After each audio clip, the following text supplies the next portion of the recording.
My dear students, let me congratulate the candidates who have cleared AP Research Set examination.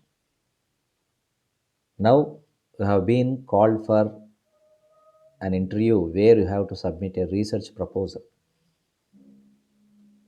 Let me give you some idea regarding the fundamentals of the preparation of research proposal. It's very easy to prepare a skeleton of your research proposal. I will try to elucidate the modus operandi of the preparation of research proposal in life sciences. So, first, you decide the title of your work. That means, what is the title of your dissertation work? What is the title of your thesis? This title should reflect your area of interest.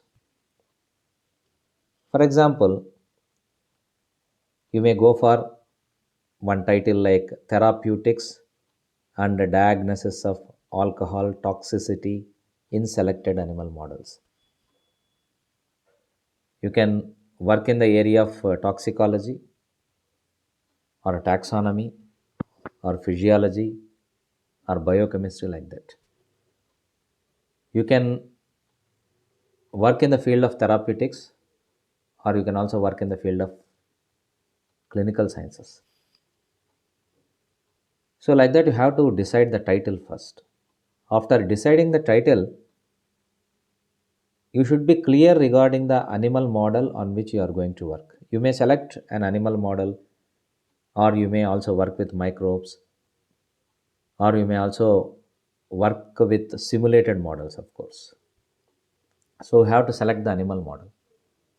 Whether you would like to select invertebrate, that means insects, or whether you would like to work with albino rats or scorpions, like that, you have to decide the animal model. So, while deciding the animal model, you should be aware of the various laws regarding animal rights.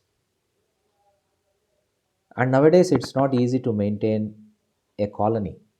For example, if you are going to work with rabbits, it's little bit expensive to maintain rabbit colony, and many laws, many animal laws will come into your way. So you have to decide by keeping all these economic considerations and feasibility while deciding the animal models. You can work with rabbits, you can work with albino rats, you can also work with zebra fish whose genome sequence is very closer to human being, of course. So whatever may be the type of animal with which you are going to work, you should be aware of the laws, and you should be also aware of the various economic dimensions in maintaining the colony of the same animal, and keep the type of feed which you are going to supply to these animal models. So, like that, you have to maintain, sometimes you have to maintain the colony of animals which are chosen for your experimentation. So, in this aspect, you should be very clear, and the interviewer should get satisfied regarding your commitment towards your research. And after selecting the animal model, you should also be very clear regarding the age groups. Whether you are going to work with infants, young animals, adult animals, old, or all. Normally, you have to collect all these four age groups. You have to work with all these four age groups. And later, you should decide the sex. And normally, both sexes are considered during the process of experimentation, because the same drug may have different impacts in female and males. And after that, you have to decide the parameters. How many parameters are to be considered?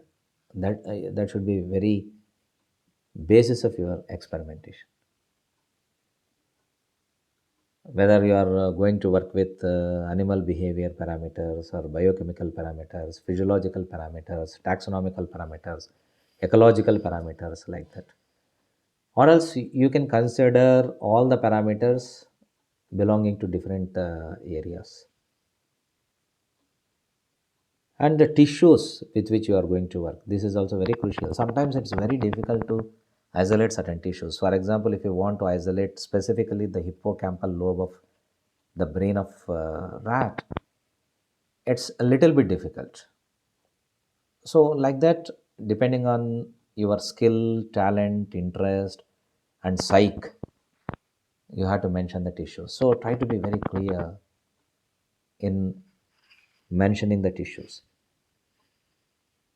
Later, of course, you should be having a thorough knowledge of methodology and the principle of experimentation and the very concept, core concept of that particular research. And you have to run the control model also, control and experimental animals, and how to maintain this control. That means, for example, if you want to work with alcohol toxicity, in which method you are giving this alcohol dose to the experimental animals, that is very crucial, and how you are going to maintain the control, whether you are giving a poke to the control or else simply you are leaving it. That should be scientifically justified.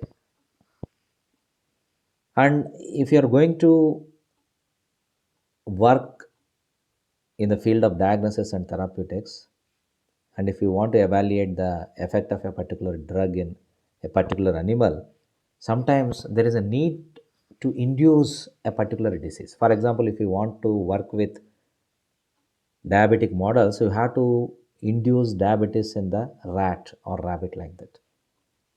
And how we are going to induce this disease, a particular disease. For example, sometimes you have to trigger the cancerous growth, cancerous tumor in certain selected animal models. How you are going to do this without troubling the animal much? Trouble is there, but you should not trouble it beyond certain limit. The animal laws may not permit. And regarding euthanasia, mercy killing. For example, if you are going to work with albino rats, you have to pull the tail of the same so that the cervical vertebra get dislocated. It's a little bit torture to the animal. And sometimes you have to calculate LC50 and that means the lethal dose values. So in such cases, sometimes you have to give different doses to the rats or rabbits, like that. During all this process, no doubt you are experimenting with the animal. It's your privilege. Don't think that it's your privilege. Of course, it's not a privilege. You are not supposed to encroach upon their rights, but sometimes it's inevitable for us because research should go on in such cases. In such cases, you should continue with your process of experimentation with minimum inconvenience to the animal. With minimum inconvenience to the animal. So, like that, you try to chalk out a particular plan, a particular modus operandi with which you are going to disturb that particular animal for your experimentation. And better you select a animal model, better you select an animal model, the results of which can be very easily extrapolated to the human being without any deviation or without any percent error or with minimum percent error. And relevance of your research is very crucial because if you select a very grand research model and if it doesn't have any social relevance and it's not feasible to implement at the grassroots level, the research may not be attractive. It doesn't um, originally it doesn't have any impact on the society. So better you select such a research where there is social relevance. And you should be very clear about your budget. What are the instruments which are needed for that? What are the instruments which you are going to purchase? And what is the approximate price of that particular instrument? And you should have the list of the various laboratories which have this equipment. So you can also go for some sort of outsourcing. So you better have that budget.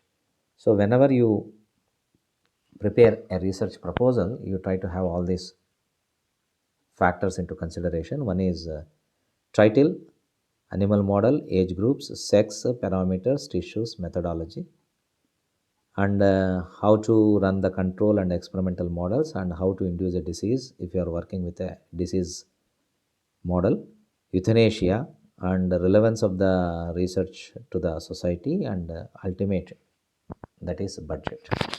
So try to prepare a PowerPoint presentation of the same, or else you should chalk out the same in PDF format and try to produce. Good luck. Thank you.